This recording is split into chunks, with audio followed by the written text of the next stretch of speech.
All right, brethren. Just wanted to make a little video for encouraging those of you who are on your walk with Christ, and even more specifically on your walk to a better body.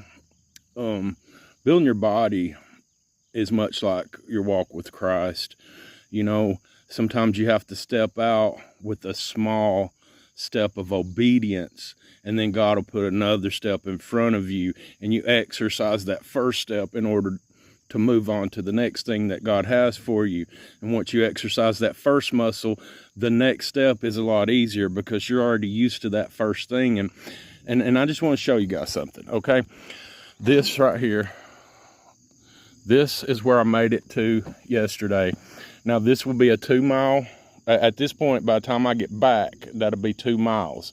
And I didn't start out with 2 miles. I didn't set unobtainable goals. I just wanted to make it to the end of my driveway.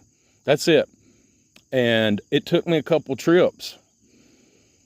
I was a lot bigger. I had the weight of a whole nother person. I lost my wife's weight and more. I actually lost more than she weighs. I've lost 150 pounds, but it didn't just start overnight. It took me years. I've lost 50 in the past couple months, but it had been a yo-yo up until now.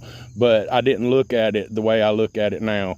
I looked at it like I have to lose all this weight, and it had to come off right then, immediately, or if it didn't, I would get discouraged and depressed. And I'd look at the numbers on them scales, and let me tell you something, them numbers ain't always your friend. Sometimes if your belt size is getting smaller and the scales are getting heavier, then that means you're gaining muscle. So don't get discouraged when the scales look a little heavier. Look more at how your clothes fit. But anyway, I want to talk to you about goals and unobtainable goals. You see, this is as far, right here, is as far as I made it yesterday.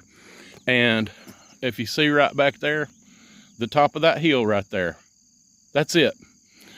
That's my goal for today. Just a little bit further today than yesterday. And I promise you it gets easier. Be a little bit closer to Jesus today than you were yesterday. Try to do the same thing tomorrow. Be blessed, soldiers of Christ, my warrior brothers, in Jesus' name.